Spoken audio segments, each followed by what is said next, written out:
தொகுதிகளை கேட்பதில் தவறில்லைன்னு. கூட்டணி பேச்சுவார்த்தை என்பது கிவ் அண்ட் டேக் தான். நீங்கள் இந்த நேரத்தில் எந்த மாதிரி பேச்சுவார்த்தை நடத்தணும், நம்ம பேச்சுவார்த்தை எதிரணியை பலவீனமாக்குன்றது ஒன்று தான் கூட்டணியின் நோக்கமாக இருக்க வேண்டுமே தவிர நாம பேச்சுவார்த்தை நடத்தி பலவீனமாகிவிடக்கூடாது என்பதில் பேச்சுவார்த்தையில் அர்த்தமில்லை. அதனால ஒற்றை குறிக்கோள் திமுக தோற்கடிக்கப்பட வேண்டும்.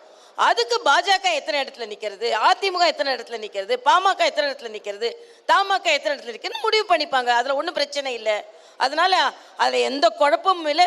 எதிரணி தான் இதில் ஏதாவது ஒரு குழப்பம் வந்துருமா, நாம் அதில் குளிர்காயலாமா நினைத்து கொண்டு இருக்கிறார். நாங்கள் ரொம்ப தெளிவாக அமைதியாக ஆரவாரம் இல்லாமல் பேச்சுவார்த்தை நடத்தி கொண்டு இருக்கிறோம். அதே மாதிரி வெற்றியும் பெறும். உங்களுடைய கூட்டணி 2026 தாவேக்கா உள்ள வந்தா எவ்வளவு சீட் ஜெயிப்பீங்க, தாவேக்கா வராட்டா எவ்வளவு சீட் ஜெயிப்பீங்க? நான் அதை நோட் பண்ணி வச்சுப்பேன். அதுக்கப்புறம் எலெக்ஷனுக்கு பிறகு உங்கள்கிட்ட கேட்கணும். தாவேக்கா உள்ள வருது வெளியே வருது எங்களுக்கு பிரச்சனை இல்லை.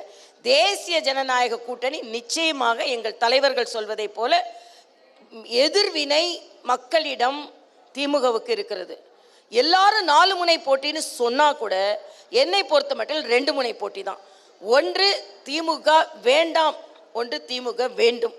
ஆக திமுக வேண்டாம் கொள்கை ரீதியாக அந்த வேண்டாம்ன்றதுல சீமானும் சேருவார், விஜயும் சேருவார்.